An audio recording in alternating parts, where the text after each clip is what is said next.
अस्सलाम वालेकुम नाज़रीन, इलेक्शन कमीशन की तरफ से फॉर्म 45 जो वेबसाइट पर अपलोड किए गए और जिस तरह से उसमें टेम्परिंग की गई, मुबैना तौर पर रद्दोबदल किया गया, इस पर हामिद मीर ने बड़ा बेहतरीन तज्जिया किया। इसके अलावा जिस तरह से पीटीआई से उनकी मखसूस नशिस्तें छीनी गई, इस पर पेशावर हाई कोर्ट की तरफ से बड़ा इकदाम उठाया गया। पीटीआई की जो मखसूस नशिस्तें नून लीग पीपल्स पार्टी और दीगर जमातों को भीख में दी गई थी, उन्हें हल्फ उठाने से रोक दिया गया। इस पर हामिद मीर, जवेद लतीफ और सलमान अकरम राजा का क्या कहना था, आइए पहले उनकी गुफ्तगू सुनते हैं, फिर इस पर बात करते हैं। कल जो इलेक्शन कमीशन ऑफ पाकिस्तान ने अपनी वेबसाइट पे जो फॉर्म 45 लोड कर दिए हैं, तो उसके बाद बहुत से तनाज़ात खड़े हो गए हैं और फॉर्म 45 की जो कहानियां हैं पाकिस्तान की गली गली नगर नगर कूचे कूचे में फैल गई हैं। चलते चलते ये जरूर कहूंगा कि जो इलेक्शन कमीशन ऑफ पाकिस्तान ने फॉर्म 45 अपनी वेबसाइट पे लोड किए हैं, तो उनको देखने के बाद, उनका जायजा लेने के बाद बहुत से सवालात पैदा हुए हैं और उनका तसल्ली बख्श जवाब जो है वो इलेक्शन कमीशन ऑफ पाकिस्तान की तरफ से आना चाहिए, क्योंकि ये कोई बहुत रॉकेट साइंस नहीं है ये पता लगाना कि इन फॉर्म्स में हमें बहुत वाज़े तौर पे ओवर राइटिंग नजर आ रही है और बाज़ जगह पे हम साफ देख सकते हैं कि अगर 173 वोट हैं किसी के, तो उनको 973 कर दिया गया है। और एक और भी मामला है कि एक हल्का है जी खैबर पख्तूनख्वा का जो कि NA-19 है, ये स्वाबी का हल्का है। यहाँ पे खवातीन का जो पोलिंग स्टेशन है वहां पे सिर्फ एक वोट कास्ट हुआ है। तो इलेक्शन कमीशन ऑफ पाकिस्तान को यह भी बताना चाहिए कि अगर खैबर पख्तूनख्वा के किसी इलाके में खवातीन को वोट डालने से रोका गया है, तो क्या जो इलेक्शन कवानीन है उसके मुताबिक वहां पे दोबारा पोलिंग नहीं होनी चाहिए। तो बहुत से सवालात हैं। इलेक्शन को मुनक्कद हुए 1 महीना गुजर गया है, लेकिन इलेक्शन कमीशन ऑफ पाकिस्तान जो है वो धांधली और इरेगुलरिटीज के हवाले से अभी तक पाकिस्तानी अवाम की एक बड़ी अक्सरियत को मुतमिन नहीं कर सकते। आप क्या कहेंगे? बज़ाहिर आप इलेक्शन हार गए, सलमान साहब भी इलेक्शन हार गए, हमारे साथ बैठे हुए हैं, लेकिन ये इलेक्शन जो है ये इसमें जो धांधली के इल्जाम का जो तनाज़ा है और जो इरेगुलरिटीज के तनाज़ात हैं, ये कभी खत्म हो पाएंगे माजी करीब में या नहीं? आप देखें कि किस तरह शोर उठ रहा है। मैं नहीं समझता कि जो ये इलेक्शन के हवाले से कोई कहे कि ये फेयर इलेक्शन था।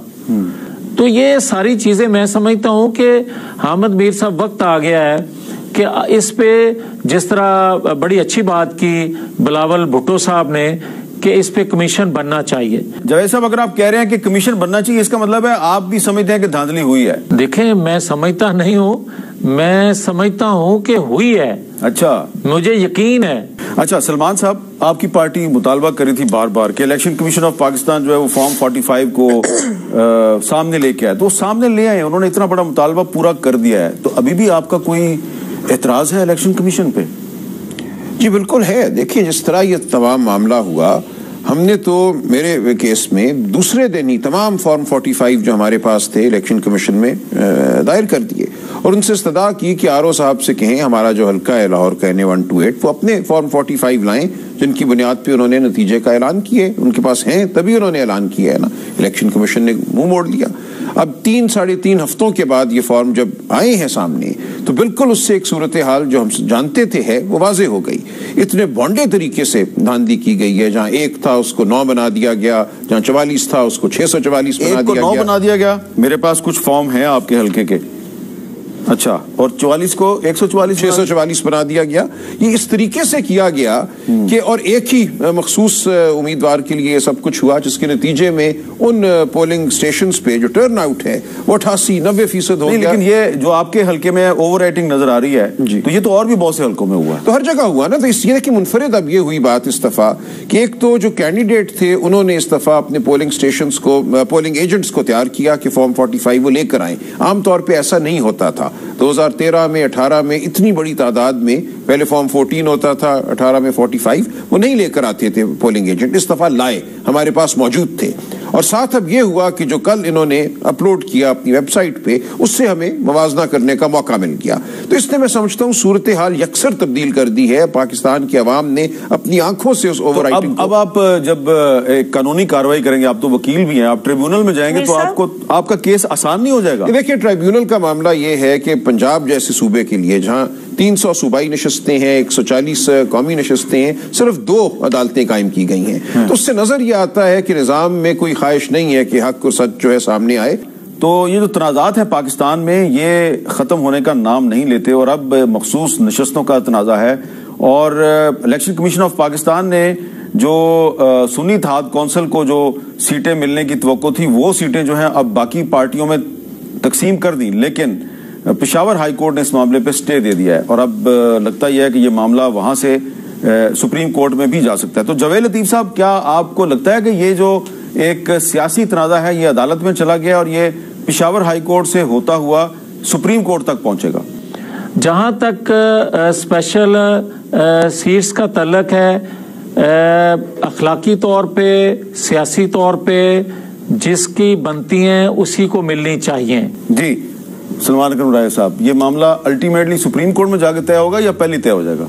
नहीं, सुप्रीम कोर्ट ही में जाएगा। लेकिन देखिए, यहाँ 2 मामले हैं। एक मामला ये है कि क्या इन दीगर पार्टियों को जिन्होंने लिस्टें जमा कराई थी, वो पीपल्स पार्टी हो, वो PMLN हो, उनको उनके तनासुब से ज्यादा ये रिजर्व सीट्स मिलना चाहिए। मिसाल के तौर पे अगर किसी ने 20% सीटें जीती हैं कौमी असेंबली में, तो क्या उनको 30-35% मखसूस नशस्तें मिलना चाहिए? इसका तो कोई जवाब नहीं है। बिल्कुल आईन इस हवाले से वाज़ेह है कि आपको उतनी ही सीटें मिलेंगी, ख्वातीन की जो मखसूस नशस्तें हैं या अक़लियतों की जो मखसूस नशस्तें हैं, जिनका वही तनासुब होगा जो आपकी कौमी असेंबली में जीती हुई नशस्तों का है बराह रास्त इलेक्शन में। लिहाजा इनको ज्यादा सीटें दे देना इलेक्शन कमीशन का जो फैसला है वो सरासर गैर आईनी है। इस बारे में तो जो इस वक्त लिखा हुआ आईन और कानून है उस हवाले से भी कोई भाम नहीं है मेरी नजर में। दूसरा मामला यह है कि क्या PTI को नशस्तें मिलना चाहिए, जो उसने सुन्नी इत्तेहाद काउंसिल में शमूलियत के बाद अब जो अपने नंबर जाहिर किए हैं, उन नंबरों के मुताबिक क्या नशस्तें उनको अलॉट होना चाहिए या नहीं होना चाहिए। वहां पे मामला आ जाता है सेक्शन 104 इलेक्शन एक्ट 2017 का, जिसमें यह है कि लिस्ट देनी है और फलां तारीख तक देनी है।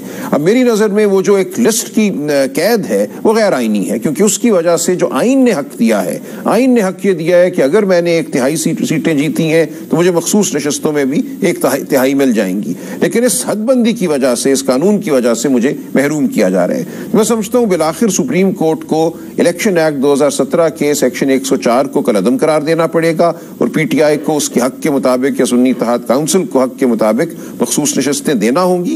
लेकिन किसी सूरत में भी दीगर जमातें जो हैं अपने हक से ज्यादा नशस्तें नहीं मांग सकती, इनको नहीं मिलनी चाहिए। नाज़रीन, ना सिर्फ PTI बल्कि जवेद लतीफ का भी यही कहना है कि ये इलेक्शंस बिल्कुल भी फ्री एंड फेयर नहीं थे, ये धांधली ज़्यादा इलेक्शंस थे।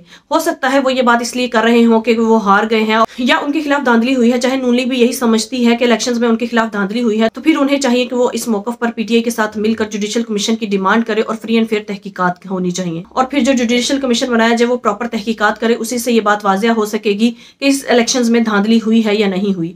अगर तो इलेक्शंस में धांधली नहीं हुई और फ्री एंड फेयर हुए हैं तब तो ठीक है, लेकिन अगर इलेक्शंस में धांधली की गई है और फ्री एंड फेयर नहीं हुए तो फिर ये होना चाहिए कि वो लोग जो आज अवाम के वोट्स पर डाका डालने के बाद ऐवानों में घुसे बैठे हैं उन्हें बाहर निकाला जाए और जो इन सीट्स के हकदार हैं उन्हें वेलकम कहा जाए। लेकिन नाज़रीन, नून लीग कुछ भी कहे, नून लीग जहर का घूंट तो पी सकती है, लेकिन नून लीग इस पर जुडिशियल कमीशन की या फेयर तहकीकात की डिमांड कभी नहीं कर सकती, क्योंकि नाज़रीन इलेक्शंस में धांधली की सबसे बड़ी बेनिफिशियरी तो नून लीग खुद है। और जो फॉर्म 45 ECP ने अपनी वेबसाइट पर अपलोड किए हैं, इससे दूध का दूध और पानी का पानी हो गया है। अवाम के सामने हकाइक खुलकर सामने आ चुके हैं। नाज़रीन, इसके बाद तो इलेक्शंस पर जुडिशियल कमीशन बनाने की भी जरूरत नहीं, बल्कि अब ये जिम्मेदारी चीफ जस्टिस ऑफ पाकिस्तान पर आयद होती है कि वो इस पर सुओ मोटो एक्शन ले। तो फिर देखिए कि फॉर्म 45 जो ECP के पास है वो सही है या PTI और दीगर जमातों के पास जो फॉर्म 45 है वो सही है। लेकिन नाज़रीन, अगर इस वक्त तमाम पार्टीज के पास फॉर्म 45 एक तरह के हैं और नून लीग और ECP के पास फॉर्म 45 मुख्तलिफ हैं, तो इससे तो बज़ाहिर यही लगता है कि नून लीग और ECP फॉर्म 45 को टेम्पर किया है। पर ऐसा सिर्फ बज़ाहिर नहीं लगता, बल्कि जो इलेक्शन कमीशन ने वेबसाइट पर फॉर्म 45 अपलोड किए हैं वो देखकर ही पता चलता है कि ये टेम्परिंग की गई है और रिजल्ट्स में वो रद्दबदल किया गया है। ये आप खुद भी देख सकते हैं। नाज़रीन, आप देख सकते हैं कि मखसूस नशिस्तों पर जवेद लतीफ का भी यही कहना है कि PTI का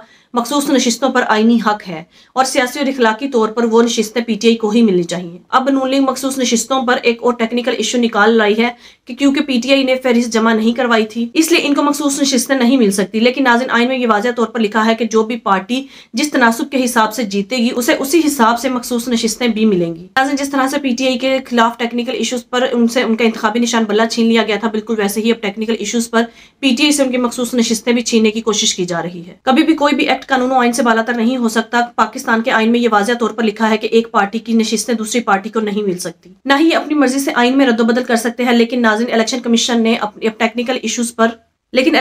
ने अपनी मर्जी से टेक्निकल इश्यूज निकाल कर पीटीआई की मखसूस नशिस्तें दूसरी पार्टीज को दे दी हैं। इस पर पेशावर हाई कोर्ट की तरफ से बड़ा बेहतरीन कदम उठाया गया और दीगर पार्टीज में जो पीटीआई की मखसूस नशिस्तें बांटी गई थी उन्हें हल्फ उठाने से रोक दिया गया। अब पीटीआई को सिर्फ और सिर्फ अदलिया से ही उम्मीद है कि वो कानून आइन के मुताबिक फैसला करेंगे। नाज़रीन, आपकी इस बारे में क्या राय है, कमेंट में जो बताइएगा। अगली वीडियो में मिलते हैं, तब तक के लिए अल्लाह हाफिज़।